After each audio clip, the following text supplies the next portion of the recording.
बात है ढाणी में, क्योंकि वो हमने मीटर दिए हैं ये जो एग्रीकल्चर फीडर से।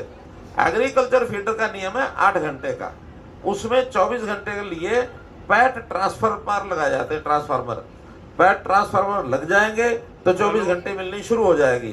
थी 2014 में 35%, आज वो घट करके 11% है, क्योंकि 11% लाइन लॉस जो है वो खुली तारों का भी हो जाता है 6-7%। तो लेकिन जो 3-4% और हो रहा है उसको भी रोकना है। पहली बार हरियाणा की चारों कंपनी घाटे से बाहर हो गई है, वरना ये कंपनियों का कांग्रेस के टाइम के ऊपर 31,000 करोड़ रुपया घाटा था। 31,000, आज सारे घाटे खत्म कर दिए। कोई बिल नहीं बढ़ाए हैं, सबको 24 घंटे लाइट मिले, संकल्प के साथ चल रहे हैं।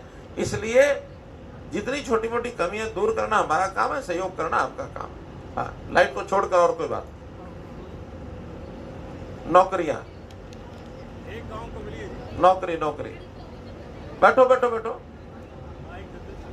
बैठो बैठो बैठो बैठो भाई बैठो। 8 साल पहले, 10 साल पहले ये जो नौकरियां, कोई नौजवान नौकरी की जरूरत पड़ते थी, उसकी नौकरी की इच्छा होती थी तो क्या करना पड़ता था उसको? खर्ची पर्ची दोनों चीज थी। आज जब नौकरियां मिल रही हैं, आप में से भी किसी को मिली होंगी। हाँ, ये बता रहे हैं गांव कोका में 67 पक्की नौकरी मिली है। हाँ, माइक दो। 100 से 400 बस महेंद्रगढ़ शहर से अंदर से निकलती है। माता मसानी पे कम से कम 1-1.5 घंटा जाम रहता है। किसी को प्रेग्नेंट है, हॉस्पिटल है, वहाँ बीमार है तो वहाँ एक दम ही तोड़ना पड़ता है। एक डेली का काम है। इसलिए आपसे दरखास्त है कि बाईपास शहर की एक निकाल दी, जिससे कि कोई अंदर से 300 से 400 बसें नहीं आए। ठीक है, आपका जो सुझाव है, आपकी डिमांड है, इसके ऊपर सर्वे करा करके और इसकी फिजिबिलिटी चेक कराएंगे। अगर लगेगा तो जरूर कराएंगे। एक सर, महेंद्रगढ़ शहर की बड़ी दयनीय स्थिति है, सड़कें बड़ी खराब है। अब आप आए हो ना, आने के मात्र 2 दिन में सड़कें बनी है, अदरवाइज आप जाके देख लो, बिल्कुल भी हालात खराब। देखिए, ये तो मुझे पता नहीं कि 2 दिन में बनी नहीं बनी। सुनो मेरी बात सुनो। अरे सुनो, ऐसे अपने आप में माइक नहीं लो, कोई अपने आप नहीं देंगे किसी को भी। यहाँ लाके बैठ जाओ, जिसको मैं कहूंगा उसको देना। बैठ जाओ। हाँ, ले लेंगे, आपका कागज ले लेंगे। रुको, ले लेते हैं रुको। देखिए, मैं तो एक नई जानकारी आपको दे रहा हूँ कि सड़कें तो ये ठीक है कि जब बनती हैं, बनने के बाद बरसात आएगी, टूटेंगी भी सही और फिर दोबारा बढ़ेंगी भी सही। सरकार का ये काम है कि जो टूट गई है उनकी रिपेयर कराना, जहाँ जरूरत है उसको चौड़ा भी करना, नया भी बनाना। पिछले दिनों में हमारे पास जो सड़कों की रिपोर्ट आई थी, उसके अंदर हमने हर विधानसभा में 25 करोड़ रुपए मंजूर किए थे सड़कों की मुरम्मत के लिए। 25 करोड़ रुपए आपके यहाँ विधानसभा में। और उसमें जो आपके नजदीक हैं, वाणिया के नजदीक, जैसे दादरी रोड से भुरचट, कितनी दूर है यहाँ से? दादरी रोड से भुरचट गांव कितनी दूर है? अच्छा, ज्यादा दूर है। नजदीक में देखो कौन सी है? सीसोत, वो भी दूर है। फिर आपका मुंडियन से सुरजनवास रोड, ये जो सड़क है इसकी रिपेयर का टेंडर हो गया। बवाना रोड से विलेज माजरा कला रोड, ये भी इधर है। फिर अगला हुआ यहाँ कलीना महेंद्र रोड से मालड़ा बवाना रोड, लिंक टू लावण, ये किधर है? ये इसी में है जी। ये नजदीक है। ये 5.5 किलोमीटर की सड़क, बुचौली, मेघनवास, दुलाना, देवास।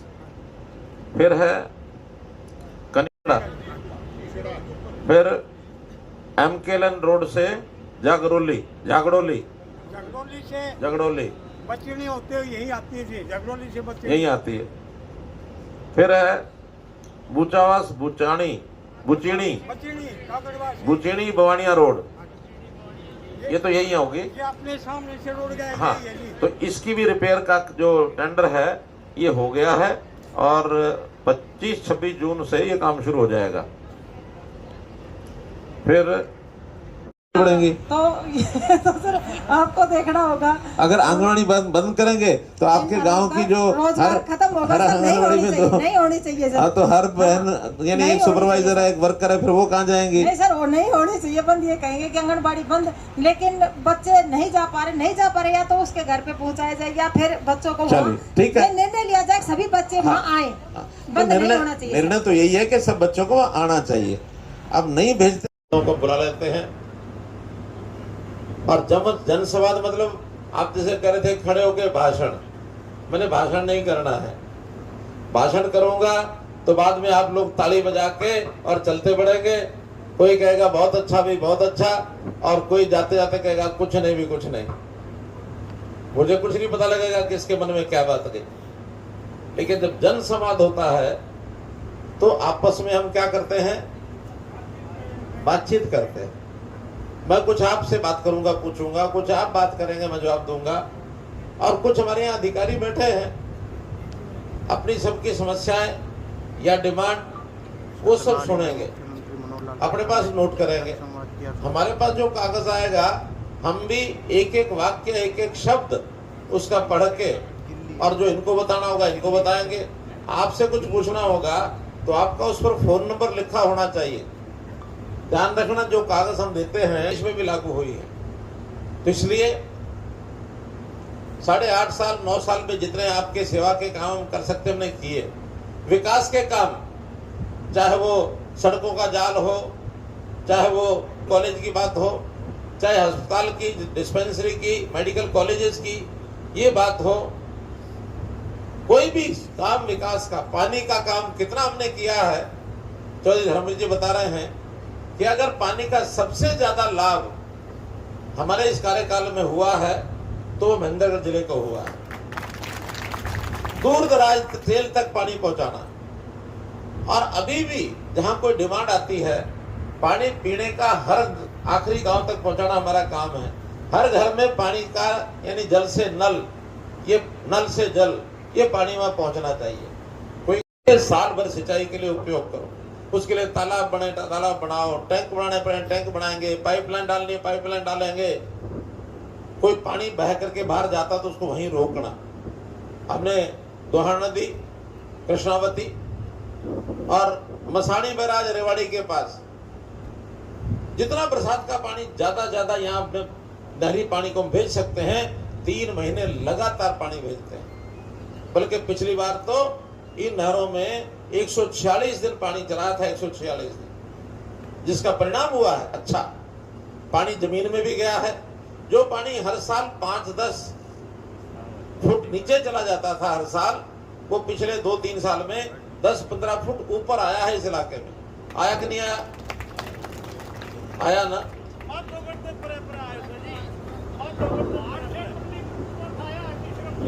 बरसात का पानी इधर भी भेजेंगे, पूरा भेजेंगे, कम नहीं छोड़ेंगे। अगर कहीं कोई कमी है उसको पूरा करना हमारा काम है। हमने सारे इलाकों को पानी बांट रखा है कि बरसात का पानी हर जगह बराबर जाना चाहिए, और बल्कि किसी और का हिस्सा काट के दूसरी जगह तो भेजेंगे ही नहीं। जिसका हिस्सा उसको पूरा मिलेगा। हिस्से से ज्यादा किसी को मांगना क्यों नहीं मिल रहा जी, नहीं चाहिए ना। मांगना क्या चाहिए कि नहीं चाहिए? नहीं चाहिए, हिस्से के ज्यादा नहीं चाहिए। अरे भाई मेरी बात को समझ लो। जितना हमने किया है बहुत कर दिया, फिर भी आगे और करेंगे। मैं तो आपके मांगने की बात कर रहा हूँ। हिस्से का पानी आपको मिलेगा, हिस्से से ज्यादा। आप अगली बात बोलो, मांगना चाहिए कि नहीं मांगना चाहिए? हिस्से से ज्यादा नहीं मांगना चाहिए। मैं तो ये हाँ कराना चाह रहा हूँ, और आपके नहीं सबकी। कि जैसे अब एसवाइल में हमारा हिस्सा है, हम पंजाब से वही तो मांग रहे हैं, उससे ज्यादा एक बूंद नहीं चाहिए। जो हिस्सा तय है वो हमें दे दो, यही हम आगे कहते हैं। हिस्सा सबको मिलना चाहिए। आपका भी हिस्सा जो बकाया वो आपको जरूर मिलेगा। इसलिए जाता 2-3-4 महीने धक्के खाने के बाद वो जो आदमी होता ना गरीब परिवार का, वो थोड़ा अणखी भी होता, थोड़ा स्वाभिमानी होता। 3-4 महीने बाद कहता भाड़ में जाए तुम्हारी स्कीम, मैं थोड़ा रूखी सूखी खा के घर बैठा हूं, कह देता ना सर। लेकिन अब इस सरकार में हमने कहा कि हर चीज को घर बैठे मिलनी चाहिए, और घर बैठे मिलने के लिए कितने ही सिस्टम बढ़ा दिए। सारे सिस्टम तो सब लोगों को पता भी नहीं है अभी। हम भी जब याद करने लगते हैं 1 2 3 10 बातें हम भी भूल जाते हैं। चौधरी धर्मवीर जी परसों कह रहे थे कि इतनी सारी स्कीमें बना दी हैं, बस एक बात मेरी मान लो। मैंने समझा कोई नई स्कीम बता रहे होंगे, कहने लगे नहीं कुछ नहीं बता रहा, एक बात मेरी है कि आज के बाद नई स्कीमें बनानी रोक दो और मत बनाओ। क्यों? यही ना, हम जनता को फायदा पहुंचाना चाहते हैं और इस सारे काम के लिए हमने काम किया है, वो है फैमिली आईडी। फैमिली आईडी इसी 1 साल में लागू हुई है ना। इस 1 साल में फैमिली आईडी से कई चीजें हमने आगे बढ़ा दी हैं। हम में से किस किस ने अपनी फैमिली आईडी बढ़वा रखी है, जरा बताएंगे? लो, लगभग सबकी बनी है, आपको बहुत बहुत बधाई। फिर भी बताओ जिसकी नहीं बनी है ऐसा कौन है?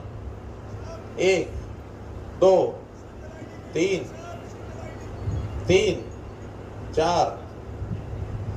4 हाथ खड़े हैं। एक बात आई है सिंगल आईडी की, मैं बता रहा हूं उस पर। देखिए, थोड़ा सा कई बार गड़बड़े हमें ध्यान में आती है, लेकिन थोड़ा देर में ध्यान में आती है। अब परिवार को बांट करके सिंगल आईडी बनाने का जब क्रम शुरू हुआ, कुछ महीने तो ध्यान में नहीं आया, लेकिन कुछ महीने बाद में ध्यान में आया कि लोगों ने फर्जी सिंगल आईडी करनी शुरू कर दी।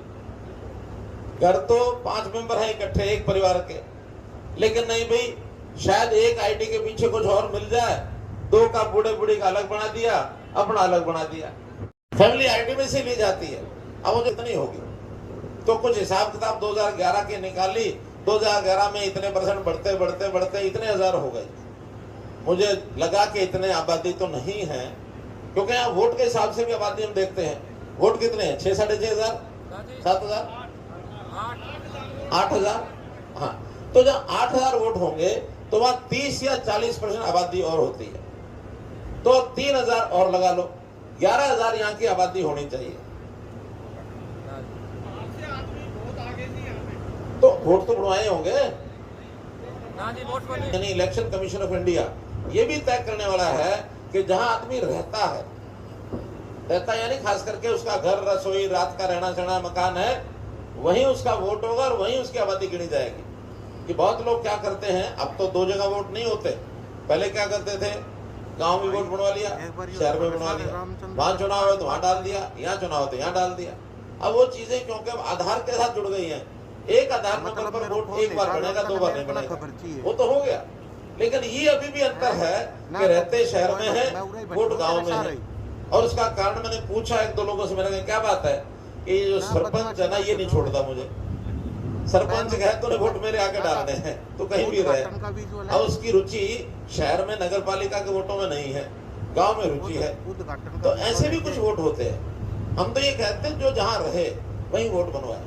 तो यहाँ रहने वाले जो आईडी, जिनकी फैमिली आईडी है, वही यहाँ के ग्रांट आगे जाके इसको सुधार कर लेंगे, कोई कमी होगी तो ठीक करेंगे। इसके हिसाब से कई लोगों को नहीं पता, 5 मई याद कर लो। और अब याद आप करो ना करो, मैं याद कराऊंगा। आपके जन्मदिन के दिन आपके टेलीफोन पर जो आपने नंबर दे रखा है, उसके ऊपर SMS आएगा, मैं बधाई दूंगा आपको। और ये काम मैंने 5 मई से शुरू कर रखा है। 5 मई से क्यों शुरू किया होगा मैंने?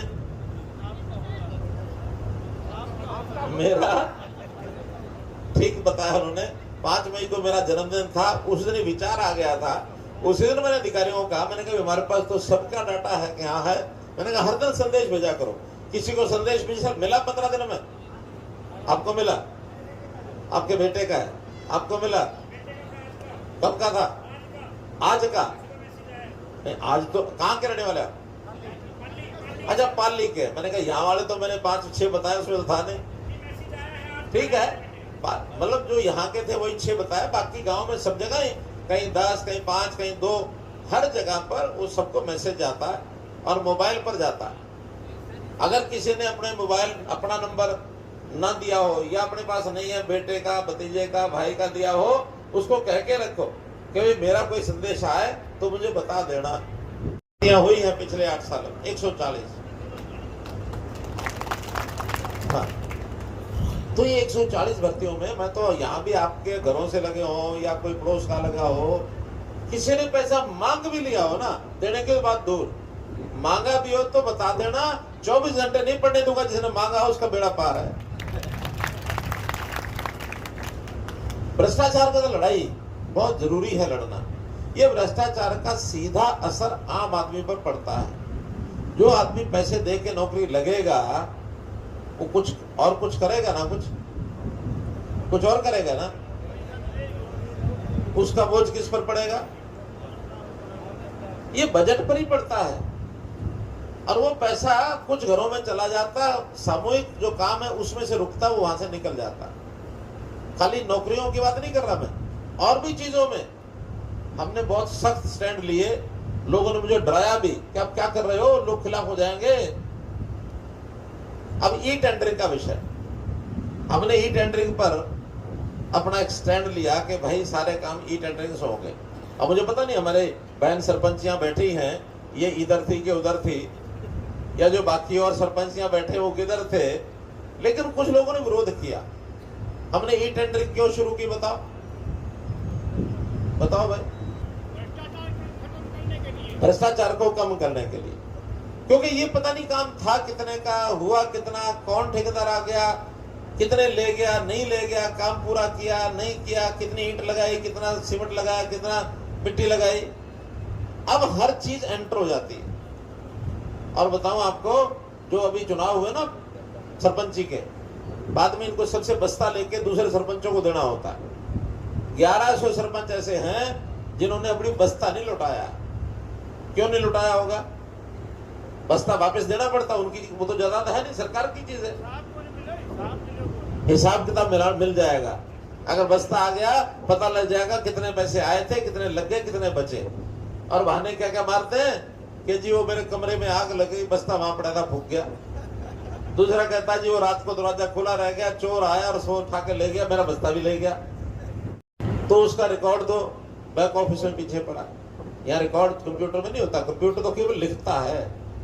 लिख करके बाद में जब उसको हम सेव करते हैं फाइल को, तो फाइल पीछे चली जाती है। 100 बार कंप्यूटर चोरी हो जाए, डाटा तो निकल ही आएगा। अब कोई गड़बड़ नहीं हो सकती। ऐसे ऐसे उदाहरण हैं, सरपंच भी कई बताएंगे। आज टेंडर में जो नए टेंडर खुल रहे हैं 20%, 25% कम में खुल रहे हैं। यानी जो एस्टिमेट बना मानो 25,000 का, टेंडर लेने वाला है मैं 21,000 में काम कर दूंगा। अच्छा काम कर देगा, की जिम्मेदारी नहीं रही कि हाँ काम गलत है तो सरपंच ने रोक देना कि पेमेंट नहीं करनी। काम की क्वालिटी, काम कितना होगा, कितना पैसा लगेगा, ये सारे अधिकारी और सरपंच मिलकर के उसका एडमिनिस्ट्रेटिव अप्रूवल पास करेंगे। प्रस्ताव पंचायत पास करेगी, एडमिनिस्ट्रेटिव अप्रूवल ये देंगे। पेमेंट करने का काम अधिकारियों का, उसमें पढ़ना ही नहीं है। हरियाणा सरकार का 1,83,000 करोड़, 1,83,000 भी करोड़, इतना बड़ा बजट है। और मेरे हाथ में या हमारे किसी भी मंत्री या एमपी के हाथ में, एमएलए के हाथ में 1 पैसे का चेक काट के देने की ताकत नहीं है कोई? पहली बार एमएलए बना दिया पार्टी ने, और साथ ही सब भाइयों ने मिलकर के, उस समय रामलाल जी भी थे, बनवारी लाल जी भी थे, सबने मिलकर के और कहा कि हमारे लीडर जो हैं मनोहर लाल होंगे, इनको मुख्यमंत्री बना दो। अब किसी ने राज्य में, किसी में राज्य में, जैसे जैसे करके लीडर तो एक ही बनना था, बना दिया। अब बनाने के बाद मुख्यमंत्री बन गया मैं, कुछ पता नहीं कौन अधिकारी क्या होता क्या नहीं होता।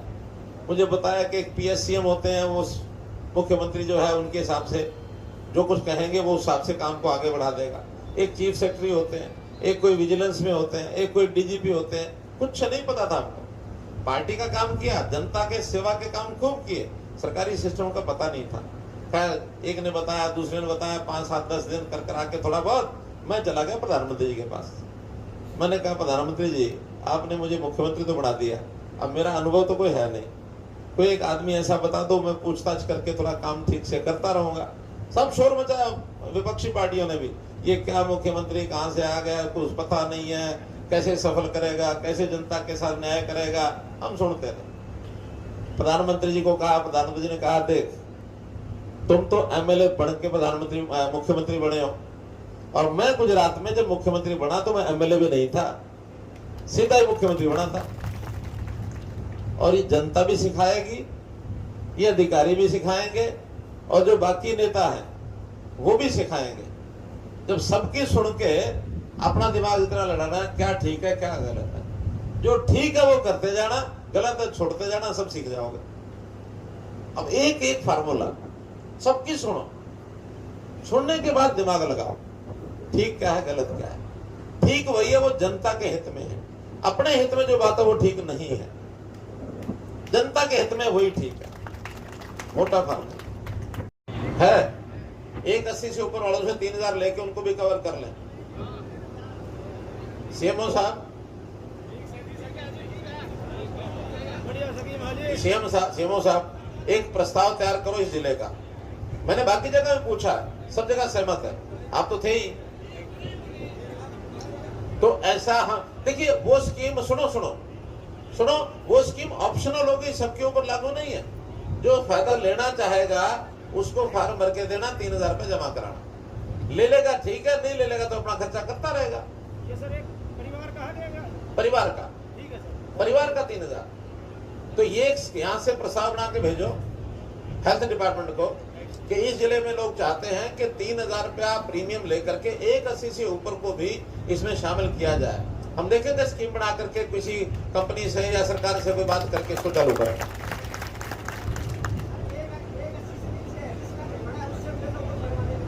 नहीं नहीं, 180 से नीचे फ्री है, नहीं बढ़ेगा तो बढ़ेगा ना। 180 से नीचे जिसका नहीं बढ़ा उसका बढ़वाएंगे, वो कोई बंद नहीं हुए, वो तो हमारी गिनती 30 लाख में आ गया चला है।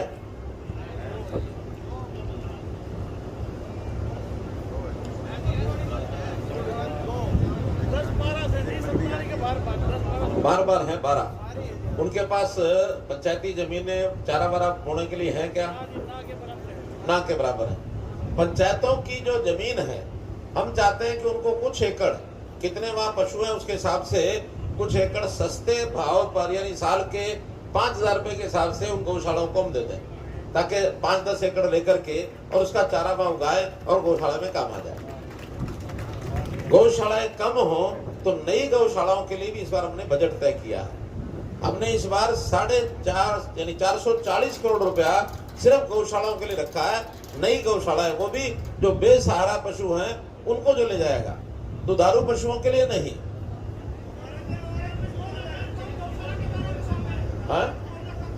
गौशाला के बारे में हाँ पता नहीं। 34 साल देश सेवा करके और पेंशन आया, तो माननीय मुख्यमंत्री खट्टर साहब ने 3-4 साल पहले कहा था कि आप आवारा पशु घूम रहे हैं और आप गौशाला खोलें सरपंचों के सहयोग से। मैंने नंगला, पत्थरवा, जवाहरनगर और कुमाऊं यानी 4 पंचायत की गौशाला खोली है। आज 3 साल हो गए, रजिस्ट्रेशन हो गया है, सब कुछ हो गया है। पंचायत फार्म हाउस के पास 90 किला जमीन है, उसमें 32 किला गोचर भूमि है। 1962 में जो चकबंदी हुई थी उसमें आप कागज चेक कर सकते हैं। 100 किला बंजर भूमि पड़ी हुई है। और अब आप जाके देखो, 4 पंचायत के सरपंच इधर बैठे हुए हैं, मोनिका चेयरमैन इधर बैठे हुए हमारे पथरवा गांव की है, जिला पार्षद बाबू बचनाइना जी यहाँ बैठे हमारे गांव के हैं। और 350 गए, 3 साल से भूखी मर रही है, कोई बोरिंग नहीं है, कोई चारा का साधन नहीं है, कोई शेड नहीं है, कोई 1 इंच जमीन नहीं है। कृपा करके मुख्यमंत्री साहब से मेरा अनुरोध है कि वो गोचर भूमि डीसी साहब को कह के 1 एकड़ जमीन। कौन से 4 गांव हैं? ये नगरा, पत्थरवा, जवाहरनगर और ढाली कुमारा। ये जो 4 गांव हैं इनके सरपंच आए हैं यहाँ बैठे मोनिका भी। एक मिनट, आप गुस्से में ना बोलो, प्रेम से बोलो। फौजी साहब, मैं एक सैनिक हूँ, सब कार के लिए मैं समझ रहा हूँ फौजी साहब, जो काम की सेवा करें लेकिन मदद नहीं फौजी मिलती। साहब नहीं होता। अब देखो मैं प्रेम से कराऊंगा, आप रुको एक बार, मैं भी करा के देता हूँ। रुको रुको रुको रुको रुको 4 सरपंच कौन है खड़े है टोटल 4 पंचायतों की, में भी ट्यूबवेल नहीं है। अरे ट्यूबवेल की बात नहीं, ठीक है। गोचरान की जमीन कितनी है उन 4 में? गोचरान की जमीन सर इतना मेरे को आइडिया नहीं है कि इसमें गोचरान की कितने पहले के पंचायती जोड़ तोड़ के फार्म बनाए हुए हैं वो। अच्छा, तो मोदी साहब ने कहा था कि हमारे को दे दो, तो हमने इनको बताया था कि गवर्नमेंट की स्कीम है, जब तक हमारे को ऊपर से अप्रूवल नहीं है हम फ्री में जमीन गौशाला में नहीं दे सकते। क्या अप्रूवल? गवर्नमेंट की, गवर्नमेंट की या बीडीपीओ साहब हमारे अप्रूवल नहीं आएगी। चलिए सुनिए, अब मिनिमम रेट में ले सकते हो सर, हमने ये कहा था कि मिनिमम रेट में ले लो। सुनिए अब हमने पॉलिसी बना दी है एक तो 5,000 रुपया एकड़ ये मिलेगा पंचायत को। जी पंचायत सबसे पहले प्रस्ताव पारित करेगी जी कि हम गौशाला को, आपको कितनी जमीन की जरूरत है, कुल कितने पशु हैं, कुल कितने हैं? 350 गाय और बैल है। 1962 में जब चकबंदी हुई थी तो अभी अरे छोड़ो ना, चकबंदी छोड़ दो, आप अपने पशु बताओ कितने हैं? 350। बैठो। इसका एक फार्मूला बना हुआ है, 100 पशु के ऊपर शायद 1.5 एकड़ है, 350, 4.5 एकड़। 350 पशु जो आप बता रहे हैं, इसमें 4.5-5 एकड़ में चारा जो है उसको पूरा कंप्लीट हो सकता है उस गौशाला का, जो एक फार्मूला एनिमल हस्बेंड्री, बैठे हैं एनिमल हस्बेंड्री, हाँ बताओ जरा फार्मूला क्या है, वो है ना आपके पास, है कि नहीं फार्मूला? सर इसमें ये प्रावधान है कि कोई भी गौशाला पंचायत से हरे चारे उगाने के लिए जमीन ले सकती है 5 एकड़ 5,000 रुपए एकड़ का। लेकिन ऐसा भी है कि पशुओं के हिसाब से कितनी जमीन ले सकती है वो भी तय है, वो है क्या आपके पास? सबको नहीं। अच्छा बीडीपीओ, क्योंकि ये एनिमल हस्बेंड्री और क्या 150 क्या है पता हो तो बताओ, नहीं तो कोई बात नहीं, बात में जो आपने बताया क्या मैंने क्या बताया बताओ ना अपने मुंह से। 100 गौ पर 1.5 एकड़, तो 100 गौ पर 1.5 एकड़, अगर 400 है तो 6 एकड़, तो इतनी जमीन आपको 5,000 रुपया पर ईयर एकड़ के हिसाब से, यानी 6 का मतलब 30,000 रुपया साल का, ये आपको 6 एकड़ मिल सकते हैं। अगर कोई एक ही पंचायत दे सकती है, अगर इकट्ठा मिल जाए तो ज्यादा अच्छा। सर सारी जमीन का पथरुआ पंचायत के है रेवेन्यू रिकॉर्ड में, पथरुआ पंचायत ही है उसकी। पर कौन सी पंचायत है? पथरुआ पंचायत। पथरवा। तो पथरवा पंचायत की जो आपकी पंचायत है वो प्रस्ताव पारित करे कि हम 6 एकड़ जमीन गौशाला को चारे के लिए देने के लिए तैयार हैं, और इस पर बीडीपीओ को पहुंचा दो।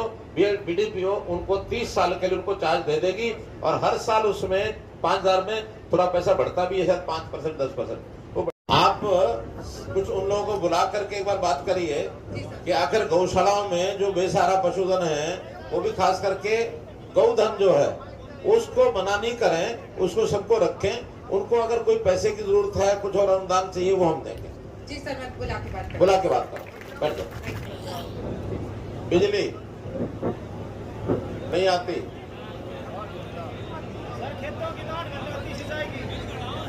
सुनो, मैं सारे में देख रहा हूँ, एक इक्का दुक्का हाथ, 4-5-6 हाथ खड़े हैं। हो सकता है किसी गांव में, इसमें और स्पष्ट करता हूँ, ये जो बात मैं पूछ रहा हूँ, गांव के अलग और ढाणियों की अलग। ढाणी वाले हाथ ना हिलाएं, अभी वो बाद में बात करूंगा। अभी तो जो गांव के अंदर, हमारा जहाँ गांव है, जहाँ हमारा लालडोरा है, जहाँ आबादी इकट्ठी है, जहाँ ट्रांसफार्मर से सीधी लाइट जा रही है, एपी नहीं है, डोमेस्टिक लाइट है, वहां कितनी आती है? अभी ढाणियों की बात बाद में करेंगे। 15 घंटे, 20 घंटे, 22 घंटे, 24 घंटे, चलिए बताओ इनको, दो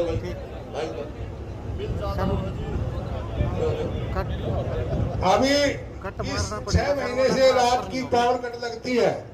माननीय मुख्यमंत्री जी, आपके पास बिजली विभाग था, उस टाइम कट नहीं लगी थी।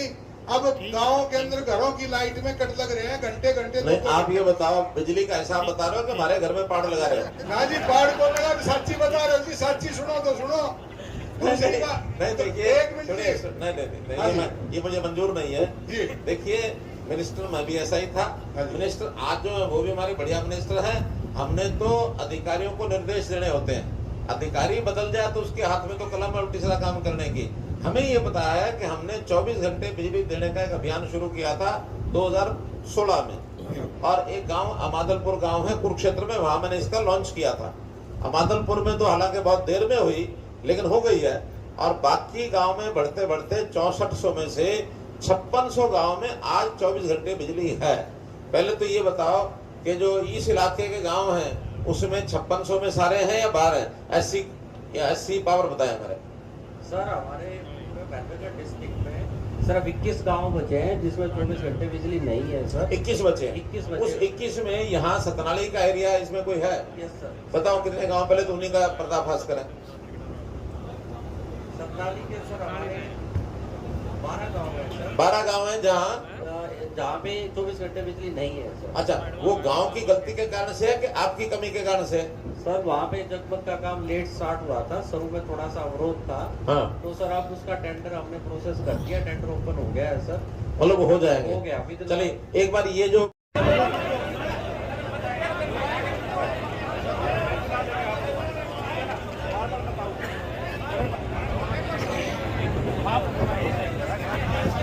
बैठ जाओ आराम से, बैठ जाओ।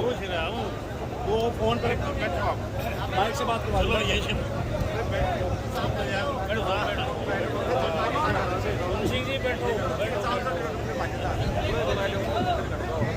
बोलो भारत माता की। ये कागज ले आओ भी, अमन वापस लाओ। चलिए सब इकट्ठे करके ले आओ इधर। सिंह 12वीं में 86.4। ये फिर वही लड़कियां, बेटी बचाओ बेटी पढ़ाओ। अरे बेटो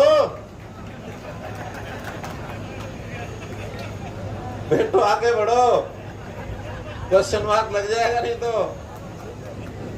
चलिए इनको भी एक छोटा गिफ्ट देते हैं, लाओ बेटे, ये स्कूल के लिए बैग। ठीक है, क्या नाम है आपका? प्रिया। कौन सा नंबर कितने लिए? कितने, कौन सी क्लास में? +2 में। अब तो कॉलेज चली जाएगी है? क्या बनेगी बड़े होके? टीचर बनेगी। शाबाश। ये अच्छे टीचर का यानी पढ़ाने का जो कमाल है वो उन्होंने देखा है। कहते मैं टीचर बनूंगी। शाबाश बेटे। चलिए, और ये बेटी कौन, क्या बनेगी बड़ी होके? वकील बनेगी। हेलो भाई, इसने वकालत में देखो कितनी है? अच्छा, लगता कोई घर में वकील होगा। कोई कौन है वकील? कौन है घर में? फिर कैसे वकालत अच्छी लगी आपको? अच्छा, बहस करते सुना आपने कभी वकीलों को जिरा करते हुए? फिल्म में कि सीधे असली न्यूज में? अच्छा है, कोई ना कोई बच्चे का अपना एक शौक बनना चाहिए। शाबाश बेटे। तुम्हारे नंबर कितने आए? 90। किसे? +2 में। क्या बनोगी बड़े होके? ओ यूपीएससी IAS बनेगी। IAS बनने की तैयारी कर रही है। शाबाश शाबाश। बस बस बस। इसका क्या नाम बेटे का? कौन सी क्लास में? 12th में हो गई है। अच्छा, पेपर कितने % आए? वाह, तो क्या बनना बड़े होके? टीचर। चलिए बढ़िया है, चलो शाबाश, बढ़िया, शाबाश।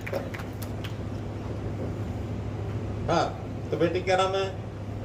कौन सी? 12वीं। क्या नंबर आए? 87। क्या बनना बड़े होके? हैं? पुलिस ऑफिसर बनेगी बेटी ये। वाह शाबाश। मित्रों, जैसा प्रतिदिन के हिसाब से आज भी 3 गांव का मेरा कार्यक्रम था। सुबह पहला कार्यक्रम नांगल सिरोही, दूसरा कार्यक्रम भवानिया और तीसरा ही सतनाड़ी में। तीनों स्थानों पर बहुत अच्छी प्रकार से सब बातचीत हुई। सरकारी जितनी भी पहले की योजनाएं सब लोगों को मिल रही हैं, उसकी सराहना हुई है। लोगों ने अपनी ओर से अपनी कुछ व्यक्तिगत समस्याएं, कुछ सामाजिक काम, इस बारे में भी जो हमको बताए हैं और कुछ लिख कर के दिए हैं, वो सब साथ ले लिए हैं। इन सबको ग्राम दर्शन पोर्टल के अंदर अथवा जन संवाद पोर्टल में डाल करके सभी अधिकारियों को भेज दिया जाएगा और यथा समय उनको हल करने के निर्देश उनको दिए जाएंगे। मैं सामान्यतया जिनका जन्मदिन जब होता है परिवार पहचान पत्र के हिसाब से, उन सबको लगभग 60,000 से लेकर 80,000 लोगों तक प्रतिदिन शुभकामनाएं भी देता हूं और जो उपस्थित लोग होते हैं उनको भी शुभकामना देता हूं। इसी प्रकार मेधावी छात्र हर गांव में कहीं 5, कहीं 7, कहीं 10 जो 10वीं और 12वीं में अच्छे अंक लेकर के आते हैं, उनको प्रोत्साहित करने के लिए उनको भी एक छोटी भेंट वो दी जाती है।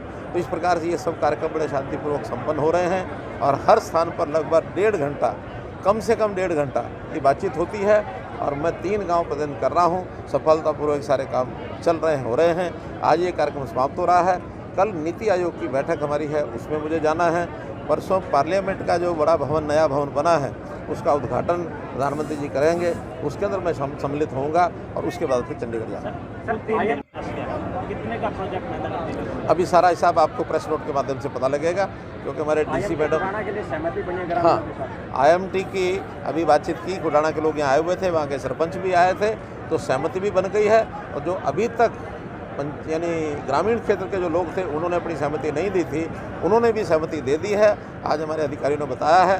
तो लगभग 1600 एकड़ ज़मीन ये हम लेंगे और उसमें से 300 एकड़ के आसपास रास्तों में जाएगा, बाकी 1300 एकड़ पर प्लॉट बनाए जाएंगे और वो सब IMT के नाते से विकसित करके और एक छोटी बड़ी इंडस्ट्री को प्रोत्साहित किया जाएगा। सर मैं उसकी भवन का कोई एक कंप्लीशन का विषय है, अब उसका मैं पता करूंगा जा करके। मुझे पता लगा है कि PWD को एक कंप्लीशन सर्टिफिकेट का देना है, तो कंप्लीशन सर्टिफिकेट मिलते ही वो ट्रांसपोर्ट को हैंडओवर हो जाएगी, उसमें उनका काम चालू हो जाएगा। पंजाब के मुख्यमंत्री का बयान है कि हम हरियाणा को पानी नहीं देंगे, क्या SYL चुनावी मुद्दा हो जाएगा, क्या लोगों का आश्वासन देके जा रहे हैं? देखिए, ये विषय बहुत पुराना है, आज का नहीं है, वर्षों पुराना चल रहा है, आपको भी पता है, हमको भी पता है, और कई बार इसका जो उत्तर दे चुका हूँ वही इसका उत्तर है, नया कोई उत्तर नहीं। महेंद्रगढ़ जिले के लोगों का कहना है कि उन्हें अभी तक समान पानी नहीं मिल रहा है। हमने पानी की जैसे डिस्ट्रीब्यूशन की, प्रबंधन की जो व्यवस्थाएं की है, उसमें सबसे ज़्यादा लाभ अगर किसी को हुआ तो महेंद्रगढ़ जिले को हुआ है, क्योंकि महेंद्रगढ़ जिले में कमी भी सबसे ज़्यादा है।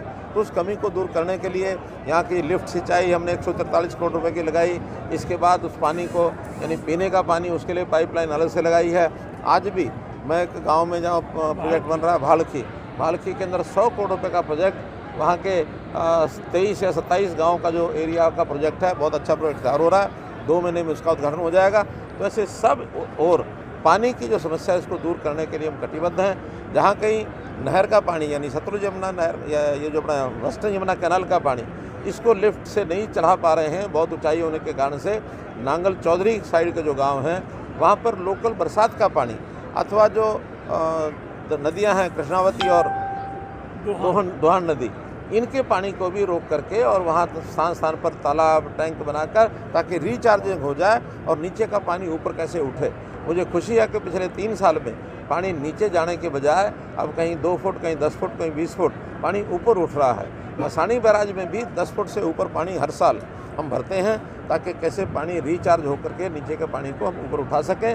क्योंकि ज़मीन में पानी रहेगा तो किसी भी समय इमरजेंसी में, चाहे वो पीने के लिए अथवा सिंचाई के लिए, उसका उपयोग कभी भी हम कर पाएंगे। ज़मीन के पानी को सुरक्षित करना ये बहुत ज़रूरी है। इसके लिए बहुत योजनाएं हमने बनाई हैं, आगे भी लगातार इसकी बनाएंगे। पर्यटन को बढ़ावा देने के लिए 2 कार्यक्रम शुरू किए। आज तो चंडीगढ़ की कोई बस की ऐसी डिमांड नहीं आई है, लेकिन डिमांड अगर बस की किसी की भी आएगी, क्योंकि हमारे पास बसें अब आ गई हैं, उन बसों को हर समय हम चलाएँगे। कल ही मैंने नारनौल से और वाया निजामपुर, नांगल चौधरी होकर के और जयपुर की बस इस कल सवेरे चलाई है। उससे पहले भी 2 दिन बसें हमने लगातार चलाई हैं, तो इसलिए बसों की समस्या नहीं है। जहाँ की डिमांड आएगी सबकी बसें हम चलाएँगे। और उसको लेके विपक्ष नई संसद भवन को बॉयकॉट करने की बात कर रहे थे। नई संसद भवन बनकर तैयार हो गया, नाचना जाने आंगन टेढ़ा जैसे होता है, उनकी कोई बात और चलती नहीं है, इशू कोई है नहीं। बिना इशू के किसी नॉन इशू को इशू बनाना, वरना ये आज तक नहीं आया था। आखिर उनके समय में भी कितनी ही विधानसभाओं के और इवन लाइब्रेरी पार्लियामेंट का, वो तो सारा आप लोगों ने भी छापा है। क्या कभी राष्ट्रपति या राज्यपाल कहीं भी किसी ने उद्घाटन किया है? उनको तो निमंत्रण दिया ही नहीं जाता रहा है। और अपने यहाँ एक सिस्टम है, डेमोक्रेटिक सिस्टम में, पार्लियामेंट्री सिस्टम में, इस सरकार के मुखिया के नाते प्रधानमंत्री, यानी देश के अंदर मुखिया होते हैं, प्रदेशों में मुख्यमंत्री होते हैं। जो परंपरा उनकी पहले चली आ रही है वही परंपरा अब है, उसमें नई बात कोई नहीं है। लेकिन चूँकि आज कोई इशू नहीं है और किसी चीज़ का क्रेडिट कहीं नरेंद्र मोदी को ना मिल जाए, ऐसे हर बात में उनके सलाहकार उनको सलाह देते हैं। और मैं ये भी कहूँगा कि इस प्रकार की सलाह देने वाले वास्तव में उनके कोई बहुत हितैषी नहीं है, बल्कि उनका जो एक प्रकार से वो नुकसान ही कर रहे हैं। ऐसे इशू लेस बातों को इशू बनाएंगे, जनता उसमें बहुत रिएक्ट करती है, जनता समझती है। तो जनता जैसे जैसे निरर्थक बातों का समर्थन उनका होगा, जनता उतना ही नकारती चली जाएगी और इसका निरंतर लाभ हमको मिलता जाएगा। मेरी तो उनको सलाह है, अपने सलाहकारों को ठीक समिति बनाएं कि उनको ठीक सलाह दें और ठीक से इश्यूज़ को उठाएं, ये मेरा कहना है। एक बात देनी है, वो आपके माध्यम से दे रहा हूँ। एक डिमांड आई थी कि अनाज मंडी जो है यहाँ की, उसकी 4 दीवारी और वहाँ कुछ शेड की आवश्यकता है, क्योंकि इस इलाके में भी अनाज जो है अच्छी मात्रा में होने लगा है और मंडियों में उसकी आवश्यकता इंफ्रास्ट्रक्चर की जैसे बढ़ रही है, तो उसमें मंजूर करते हैं कि यहाँ के जो शेड है और 4 दीवारी है, इसको मंजूर करते हैं और इस काम को हम जल्दी करा देंगे। सर, सीमा और दोगड़ा में सर विवाद हो गया था। गवर्नमेंट सीनियर सेकेंडरी स्कूल है, उसकी एक साइड की दीवार नहीं है, वो देखो किस्मत में कैसे तैयार। एक यहाँ की दीवार नहीं, हरियाणा में सभी स्कूलों की 4 दीवारी, सबके रास्ते, सब जगह पानी की व्यवस्था, टॉयलेट, ये 4 चीज़ें और साथ में डुअल डेस्क, इन 5 चीज़ों के बारे में हमने निर्देश दे दिए हैं। कई ब्लॉक्स में हो गया काम, कई ब्लॉक्स में अब होगा, लेकिन जो पर्टिकुलर कोई स्कूल है, अगर हमारे पास इसकी डिमांड आई होगी तो इसको पहले करा देंगे। जहाँ तक आपने कहा है आज सीमा और दोंगड़ा हीर का विषय, ये ठीक बात है कि दोनों गांव की डिमांड थी कि हमारे यहाँ सब तहसील बनाई जाए। अब आज चूँकि अटेली विधानसभा का तो कार्यक्रम नहीं था, इसलिए दोंगड़ा हीर जो है अटेली विधानसभा क्षेत्र में आता है, सीमा नारनौल विधानसभा में आता है। तो नारनौल विधानसभा के कार्यक्रम होने के नाते वहाँ तो ज़रूर मैंने ये कहा है कि उसकी मंजूरी हम देते हैं, लेकिन फिर भी ये जो डिस्ट्रीब्यूशन के रीडिस्ट्रीब्यूशन के काम हैं, चाहे वो कोई नया तहसील बनानी हो, चाहे नया ब्लॉक बनाना हो, नया सब डिवीज़न बनाना हो, हमारे एक मंत्रिमंडल की सब कमेटी बनी हुई है। वो सब कमेटी उसके ऊपर विचार करती है और उसके बाद उसको फाइनल करते हैं। दोंगड़ा हीर के लोगों की डिमांड थी, आज हमने उनको कहा है जहाँ सीमा की हम फिजिबिलिटी चेक कराएंगे, वहाँ दोंगड़ा हीर की भी कराएंगे और कमेटी फिर जैसा निर्णय करेगी उस हिसाब से उनका कोई ना कोई रास्ता सा निकालेंगे कि जिसमें ना सीमा के लोगों को कोई परेशानी हो और ना दोंगड़ा हीर के लोगों को। आखिर तो दोनों गांव बहुत नज़दीक भी हैं और आपस में उनका भाईचारा है, इकट्ठे मिल के चलते हैं। और जहाँ तक सब तहसील का विषय है, सब तहसील कोई एक गाँव का विषय नहीं होता, सब तहसील तो एक एरिया का विषय होता है और उस एरिया में वो दोनों ही गाँव आते हैं, इसलिए उसका समाधान ऐसा निकालेंगे जिसमें किसी को भी आपत्ति ना हो। सर, एसपी साहब को पकड़ा है, अवैध जो तस्करी करते थे उनको, अवैध हथियारों की तस्करी, शराब माफियाओं के घरों को किस तरह से देखते, बड़ा परेशानी होती है प्रशासन को भी इन सब कार्रवाइयों को करने में। दोषी को दंडित करना, इसमें आपको तो परेशानी नहीं है ना, तो फिर दोषियों को दंडित कर रहे हैं, अपराधियों के ऊपर नकेल कस रहे हैं, जनता को राहत मिल रही है। तो जिस चीज़ की आप बात कर रहे हैं वो जनता की राहत की बातें हैं और ऐसे विषय अगर कोई भी सिर उठाएगा ऐसा अपराधी या दोषी, उसको उसका सबक सिखाया जाएगा, किसी का लिहाज नहीं किया जाएगा। धन्यवाद। पर्यटन के 2 कार्य थे, माधवगढ़ किला और जो मैनगढ़ किला।